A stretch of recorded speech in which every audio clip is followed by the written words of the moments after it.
We're going to read 4 verses today, a very familiar passage of Scripture that the circumstance is actually recorded in 3 of the 4 Gospels. Matthew records it in chapter number 8. Mark records it in chapter number 4. And we actually looked at Mark chapter number 4, the corresponding verses back in February of 23. So a little bit over 2 years ago, but different points in a different direction today for what we find here in Luke's account in chapter number 8. So we'll read verse 22 down through verse number 25 today, and take this as our text this morning, and try to show you what we feel like the Lord has showed us for today out of His Word. So Luke chapter number 8, beginning with verse number 22. Here Luke writes and he records and he says, "Now it came to pass on a certain day that he went into a ship with his disciples.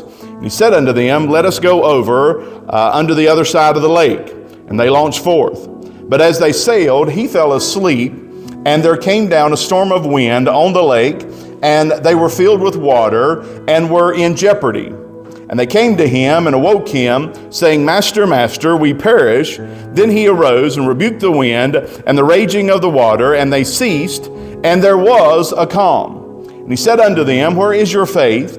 And they being afraid wondered, saying one to another, What manner of man is this? For he commandeth even the winds and the water, and they obey him." This morning, as we come here to this particular account in the Gospel according to Luke, Luke here is describing a situation that Matthew and Mark both have an account of as well. And there's a few details that's a little bit different as far as what is shared by each one of the authors, but the prevailing theme is the same. And as we look at these 4 verses today, let's look at them with a thought of getting to the other side. And as mentioned a few minutes ago, Brother Dathan mentioned that, hey, there was a storm that came up Friday, and we wasn't expecting. I was sitting at work, and all of a sudden, there's a tornado watch, and I didn't know anything was happening, anything going on, and it come upon it suddenly. And I was thinking about this actually on Thursday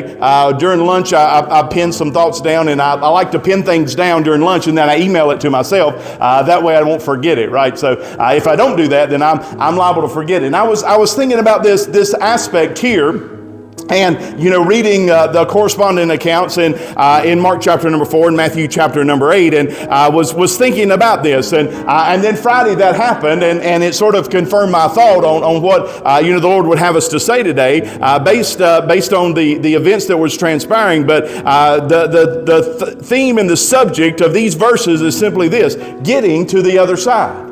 Now, we find here in these 4 verses, there are 7 things that I want you to notice. One of them we'll talk about back in Mark chapter number 4. But in these 4 verses, there are 7 things that I want to point out on getting to the other side. And just like that happened Friday, sometimes these things come up unexpectedly. Sometimes we don't see them till we're right in the middle of them. And if we look around and examine, there are times that we all go through storms. There are things that pop up for us personally. There are things that pop up for our family. There are things that pop up for our country. There are things that pop up for our church that we have to figure out. And sometimes, as an individual, we're going through a storm. Sometimes as a church, we're going through a storm. And sometimes, as a family, we're going through a storm. But we see here that there's a way to still get to the other side. And there's 7 things that I want to look at by the Lord's help this morning. And you pray that we can get it out the way He gave it to us here today. So the first thing that I want you to notice in verse 22, I want you to notice the plan. Now it came to pass on a certain day that he went into a ship with his disciples,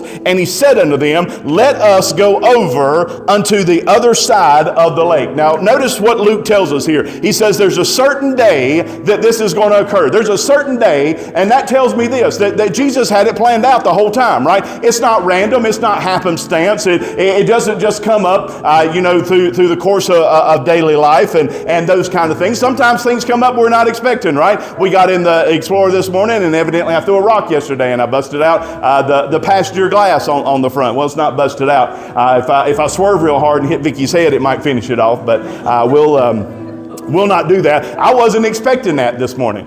She's over there honking about something. I didn't know. I was trying to wash grass off my boots, and she's honking about something. I didn't know what she was wanting to show me and say. It came up unexpectedly. But you know what? It happened on a certain day. It probably happened yesterday when I was mowing the yard. But guess what? It surprised me, and it didn't surprise God at all. It happened on a certain day.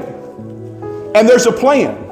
Jesus gathers his disciples together, and he says this: let us go into the other side of the lake. Now, that's a collective unit, right? He gathers his men up, he gathers the 12 up, and he says, there's a plan. Let us go over under the other side of the lake, and we find this, and they launch forth. There's a plan. We see here, there's a command to be able to do this. Jesus says, this is the plan, and this is what we're going to do. And here's what I found in life. When we follow the plan that Jesus has, it goes a whole lot better than when we follow the plan that we have. And he has this plan that is laid out. He gives them a command. He tells them the direction that they're going to go. He tells them, you know, this is the place that we're headed to. This is exactly what we're doing. And they do listen to him right here because they launched forth. We see there's a plan. But not only do we see a command in the plan, but we also see a confidence in the plan. In the first part of verse 23, notice what the Bible says. But as they sailed, he fell asleep. Now, I would encourage you to do this. If we take a trip together, if we go on a long ride together, then it might not always be in your best interest to go to sleep. I might get lost. I might go in the wrong direction. I might find those rumble strips on the side of the road, those kind of things, right? But if you go to sleep, that tells me this: you have confidence that the plan is going to work, right? If we're riding somewhere together and you're driving and I go to sleep on you, don't take that as you're boring and I don't want to have conversation with you. I am so confident in your ability, I'm willing to take a nap, right? I'm going to do that tomorrow.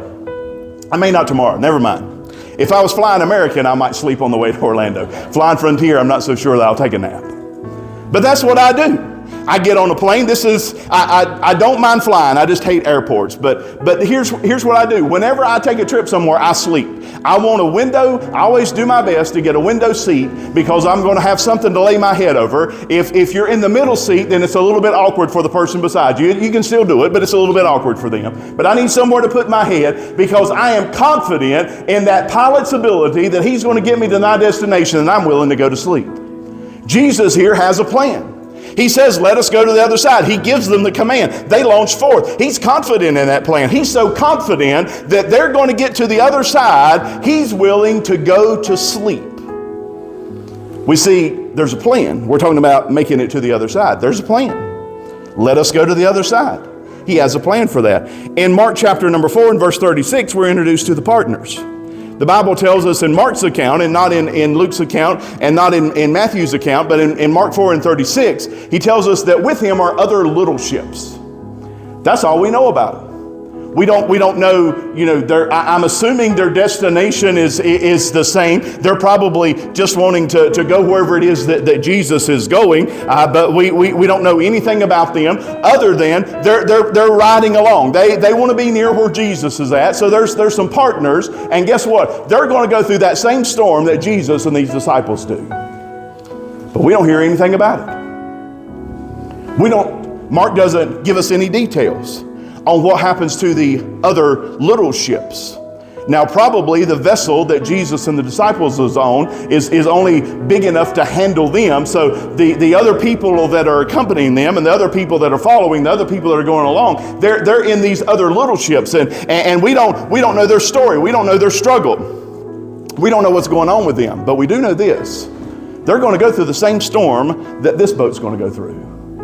And here's what we have to understand sometimes. Sometimes we get so focused on our little world and our little storm, we fail to realize that other people are going through stuff too. And other people are having problems. And other people are having issues. and other people are needing help. And there's some partners in this. And, as we look around in our world today, what we do here is kind of a dying thing. There's not a lot of people that are really interested in King James Bibles and old songs out of red hymn books and meeting on Sundays and having Sunday school and preaching. There's not a whole lot of people that's interested in that. But guess what? We're not the only ones that's doing it, though. There's some other little ships out there. And guess what? They're going to go through struggles and they're going to go through problems and they're going to have their own thing as well. And we should be cognizant of that fact that in this, there's a plan, but we also should realize there's some partners out there, that we don't have to go through it by ourselves, that we don't have to go through it alone. And here's what we have to understand today. Whatever it is that you're facing in this walk of life, you don't have to handle that by yourself. There's people that want to help. There's people that want to guide. There's people that are in this battle and in this struggle with you. And you know what? Just like Brother Jeff said, every morning when he gets up, he don't have a smile. Why 411 though? Anybody else curious about that? What happened to me? It's okay. You just scrolled and it just landed there. No, kindly set it up that way. Okay, I'm sure there's a story. I don't know if we got time for that story or not. But 411, he wakes up at 411. He may not always have a smile on his face. Depends on what's going on. But we're in this together. When we get up, we got to realize that we're not alone. That we should share each other's struggle. And in fact, the book of Galatians tells us to bear one another's burdens. And we see there's a plan, but also we see there's a partner here. There's partners that are in this. Not only do we see plan and partners, but notice this, verse 23, we see the peril. But as they sailed, he fell asleep. And notice what happens. We see the peril. And there came down a storm of wind on the lake, and they were filled with water and were in jeopardy. 2 times in the New Testament is this word jeopardy used. Only 2 times. And one time here we find it recorded, in Luke's account of this story. We see the peril that they're going to go through. We see the plan, the partners, but we also see the peril. What happened? And there came down a storm of wind on the lake. So suddenly this occurs. They're not planning for it. They're not prepping for it. And there's all kinds of things in life we plan for, that we prep for, that we expect to take place and we expect to happen. But sometimes these things come upon us suddenly. And sometimes these things come down upon us and we're not ready and we're not prepared. And it's those kind of things that can knock us off track. There's peril that ensues. There came down a storm of wind on the lake. And guess what happens? They were filled with water. And they're in jeopardy. The word jeopardy here in the Greek, this particular word, is kingdomio, or where we get our English word conundrum from. Conundrum means it's an intricate problem that is not easily solvable. This storm of wind comes down and they're on a boat.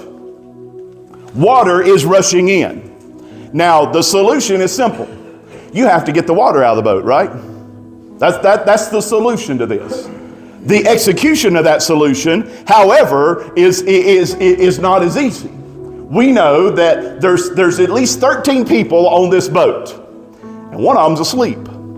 Now, I don't know if the rest of them have buckets or if they're trying to scoop it out with their hands or whatever, but I promise you this, whatever it is that the sky is dumping down and whatever it is that's coming over the sides is a lot more than what it is that they're going to be able to shovel out or what it is that they're going to be able to scoop out. What is coming in is more than they're able to handle, and it's going to be more than they're able to process. And here's what happens sometimes in life. Sometimes life gets too big and the waves beat over. And the wind blows and the storm comes and you can move as many buckets of water as you possibly can. But if you move 2, 3 come in. If you move 4 or 5 come in.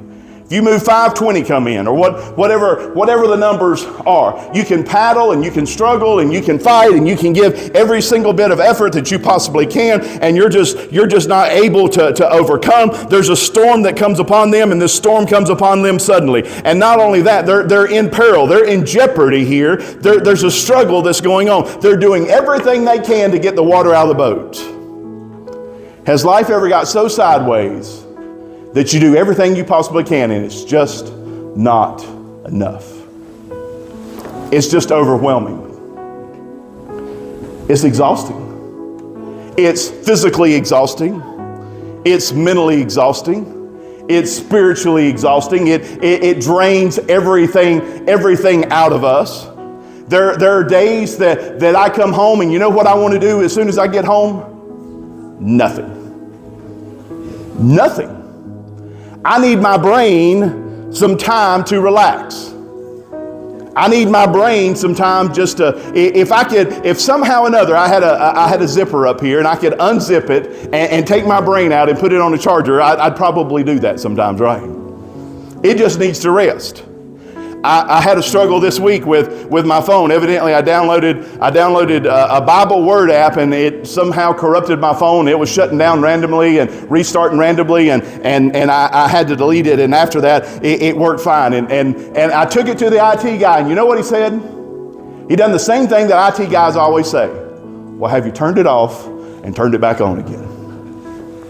I'd have never thought of that. Thank you. That 4 years of going to college really paid off for you.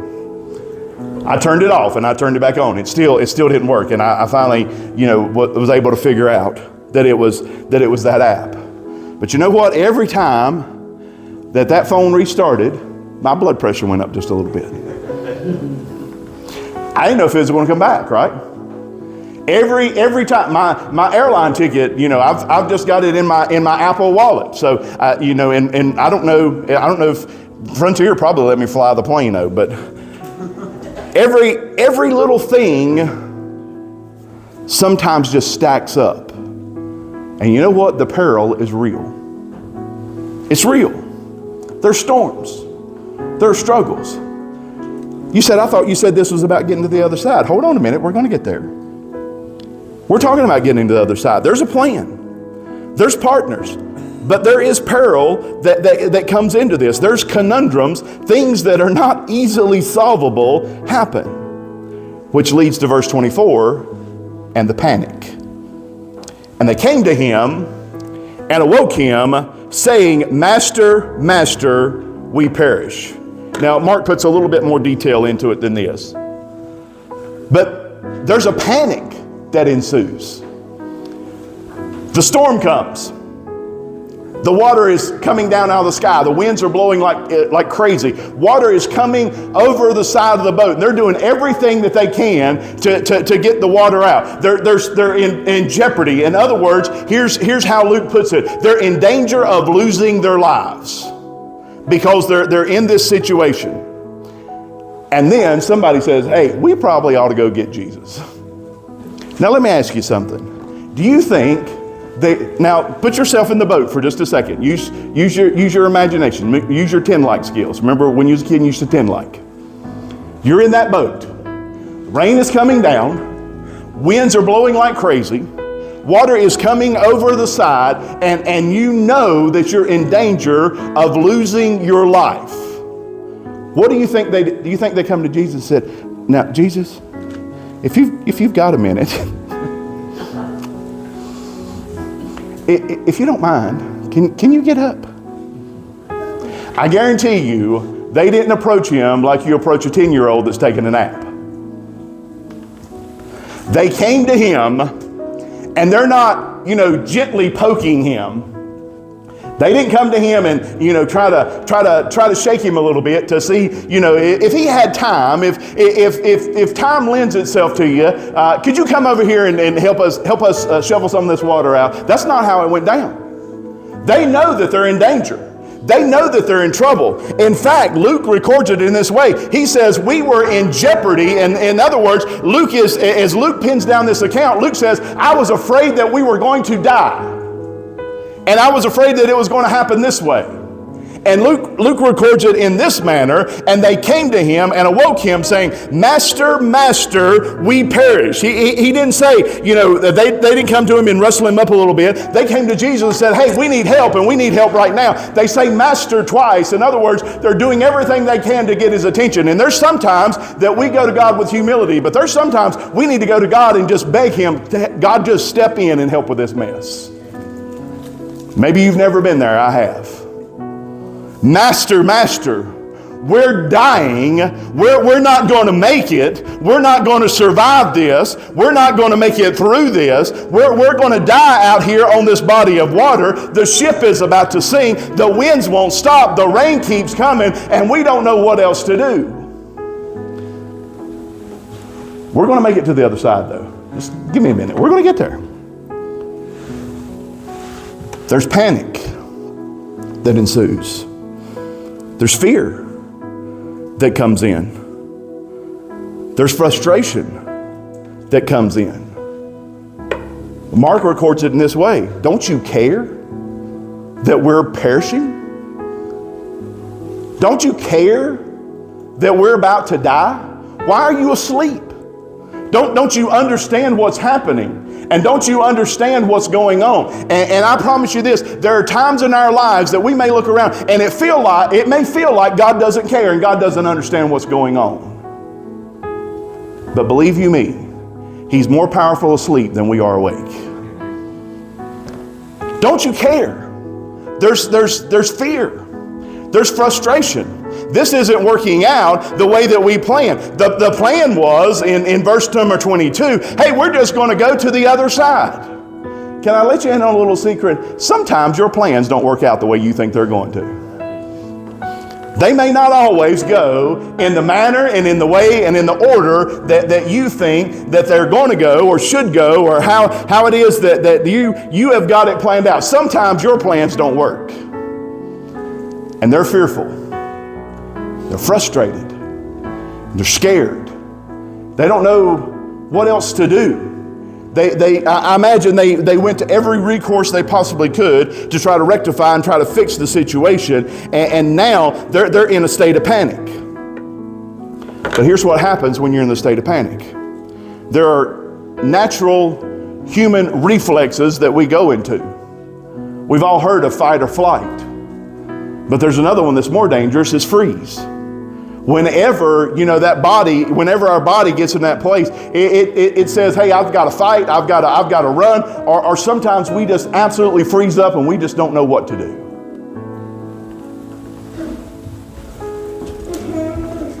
They're frustrated. They're scared. The panic has ensued. And guess what happens when you're in a state of panic? A lot of times you make very, very, very poor decisions. These men, thankfully, make a good decision. We see the peril in verse 23. We see the panic in the first part of 24. But we see the power in the second part of 24. Then he arose and rebuked the wind and the raging of the water, and they ceased, and there was a calm. As quickly as that storm arose on the horizon, it went away and it dissipated just as quickly, if not quicker. They didn't plan for it. They weren't prepared for it. They didn't expect this, and this didn't go the way that they were expecting it to go. But here we see there's peril that ensues, but there's power that we're able to see here. Then he arose. As soon as he gets up, he rebukes the wind and the raging of the water, and they ceased. And there was a calm. Why? They had done everything they could in their power to fix the situation. Now they've plugged into a different power source. They've done everything that they could do. And then they go and they awake Jesus. And by that, they're able to see, the awesome power that he has here. We're able to see his authority. He wakes up, speaks to the wind, and stops. Controls the weather. I'm glad that we don't have this power. I'm glad that we don't have this authority, but he speaks here with an amazing authority. He wakes up and he rebukes the wind. In other words, the wind was not behaving the way that he wanted it to. He rebukes it. He doesn't just tell it to stop. He rebukes it and tells it to stop. he demonstrates a power here that we can't even understand or comprehend. Now, yesterday we had some winds that blew around our house. And it was strong sometimes, and it was really windy sometimes, and I would have liked to have cut it off. I don't have that authority. Jesus here says this is not going the way that it's supposed to go. He rebukes the wind and the raging of the water, and notice what happens. They stop. There's an authority and there's an action. I promise you this. When you need Him, He'll take action. When you need Him, He will take the appropriate action that needs to be taken in that moment and in that time. We see the power, and then in the first part of verse 25, I want you to notice the probing. He said unto them, where is your faith? Now, in Mark's account, he goes a little bit further in that, in asking them about their faith, but he challenges them. He corrects them. He's asleep. Remember, verse 22, the statement is made, let us, all of us, go to the other side. Something comes up, and it's something unexpected. And it's something that they weren't planning on, and it's something that they weren't expecting. But yet they had the master of the world in the boat with them.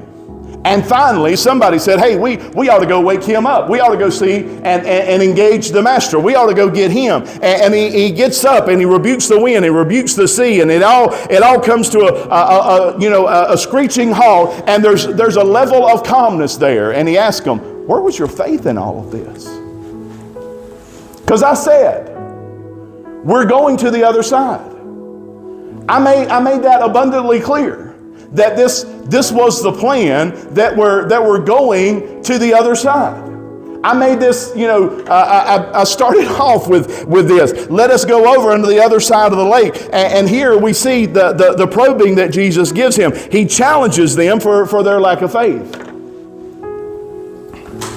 Have you ever went through something in life and man, you fought everything that you could, and when you finally give up, you finally turned it over to God, and God just took care of it just like that. You ever just feel like a fool? Like, why didn't I do that to start with? Why didn't I do that in the first place? Why didn't I just turn it over to Him at the beginning of all this, instead of fighting and struggling and trying to go through it and making a bigger mess out of it and not being able to accomplish it in the way that I thought that I'd be able to, and then God steps in. Wind be still, seas be calm. You think, why didn't I just do that to start with? How dumb am I? That where was my faith in all of that? He challenges them and he corrects them. He gets to putting them on the right path and starts getting them in the right frame of mind and putting them where it is that they need to be. We see the probing, but lastly I want you to notice this. The last half of this verse, notice the perspective. They being afraid wondered, saying one to another, what manner of man is this? For he commandeth even the winds and the water, and they obey him. We see their perspective now. It's a perspective of amazement. It's a perspective of awareness. The Bible tells us they were afraid, but not afraid the way they were afraid when the storm is there. They're afraid in a different manner now. It's a reverencing fear, not fear of their life anymore. So the fear that they had, in verse number 24 is not the same fear that they have in verse number 25. In verse number 24, they're afraid for their life. We're going to perish. We're about to die. in verse number 25, when they see what Jesus is capable of, that fear turns from, fear of death into a reverencing fear. They're afraid and they've never seen anything like this before. And they're filled with wonder and they're filled with amazement and they just can't believe what it is that they saw. And they say one to another, "What manner of man is this?" Exclamation point. The winds obey him. The seas obey him. And I'm going to tell you something. If we're serving a God that can control the winds, if we're serving a God that can control the seas, if we're serving a God that can control the environment that we're in, there is nothing that's going on in your life that he can't take care of. Nothing. Nothing. They're amazed. They're astonished. They're now aware, and a critical awareness has occurred right here. There are two things that I thought about that I want to make sure that we understand before we go. That really hit me hard this week, especially Thursday, as I was reading through this and studying about this. There are 2 points. They're not alliterated like the rest of it, but it's part of the last of it. Getting to the other side. As individuals, we're going to go through storms. As families, we're going to go through storms. As a nation, we're going to go through storms. As a church, we're going to go through storms. We're going to have to battle through some things sometimes. But how can we be sure that we're going to get to the other side? Because of this. They weren't depending. Now there's some characters in there. There's somebody, we know there's a denier in there. Thomas is, and Peter are going to be deniers, and they're going to be disputers. And we know that Judas Iscariot is in this boat. And we know that the people that are in this boat are not perfect, right? We know that. I'm not dependent on people to get me to the other side. Those aren't the cats I'm thinking is going to get them to the other side. There's experienced fishermen in there that probably know how to sail.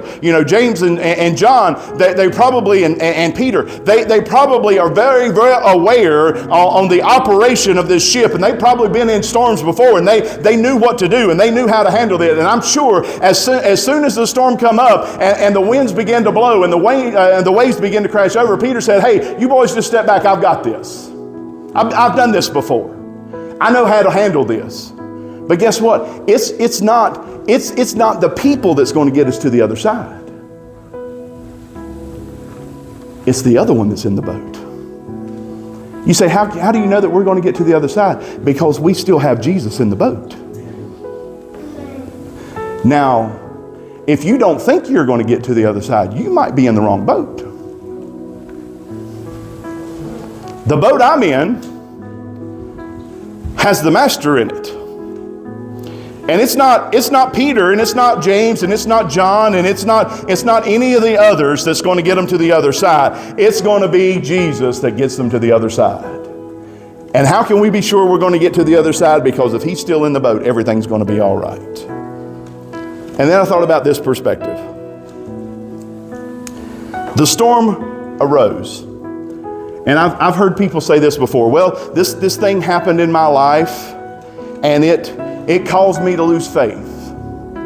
Let me ask you something. At the end of this story, verse number 25, did the storm, what was the end result of the storm? Did it increase their faith or decrease their faith? I promise you this. They had more faith in Jesus Christ when they stepped off of that boat on the other side than they had when they stepped into that boat on the other side, the first side. They had more faith in this man, this person, this teacher, this master, this one that they were following. They had more faith in him when they stepped off on the other side than when they stepped in that boat to begin with. Because what it was and what happened was the storm rose, and they were able to see what God was able to do, and they were able to see his power, and they were able to be amazed by what was accomplished and what was done. And here's what should happen in our life. The storms that we go through in life should not decrease our faith, they should increase our faith. Stepping off the boat, we should have more faith than when we step in the boat to begin with. Jesus here makes us this promise. We're going to get to the other side. We're going that way. And I firmly believe this. As a person, as a family, as an individual, as a church, as a country, he's able to get us to the other side. No matter how big the storm, no matter how bad it might be, no matter the size of the conundrum that we're going to face. It's an intricate problem that requires, a very diverse and intelligent solution. He'll get us to the other side. Let's have our heads bowed, our eyes closed for just a moment this morning. Miss Bailey would come and play softly for just a minute.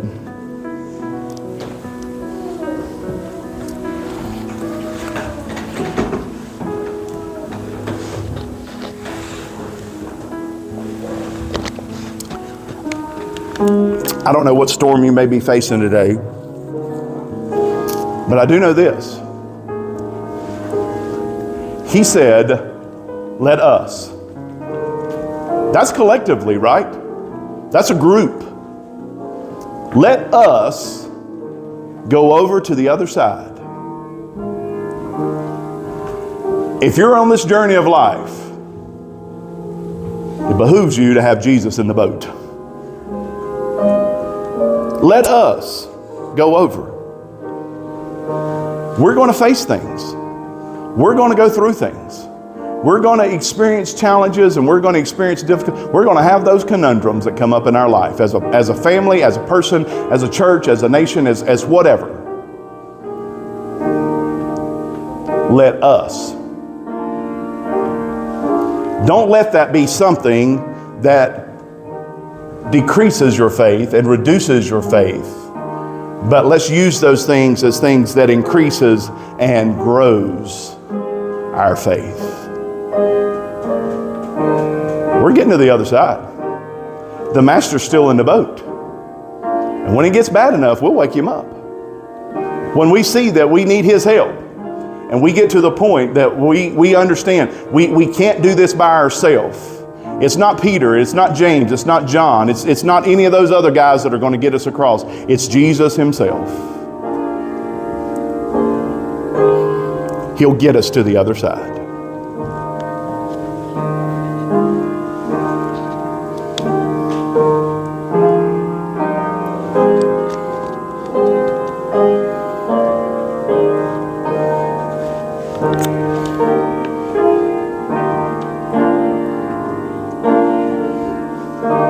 Say, man, I feel that's sufficient this morning. We certainly appreciate you coming out, being in the service with us today.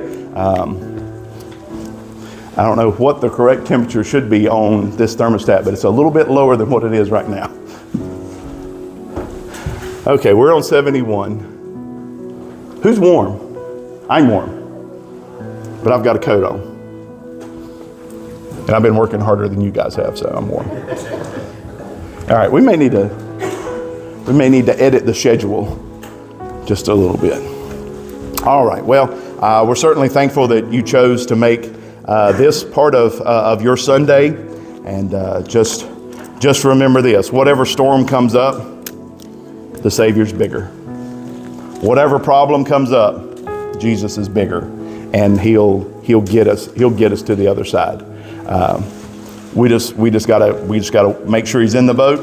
We just gotta wake him up, and he'll get us to the other side without a doubt.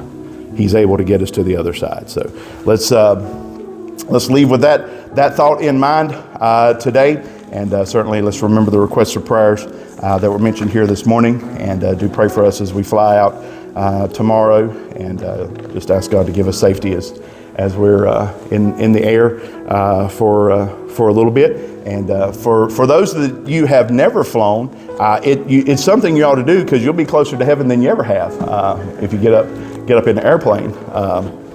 That could be good, that could be bad. I don't know. We'll see. But do pray for us, and let's certainly remember our service Wednesday night.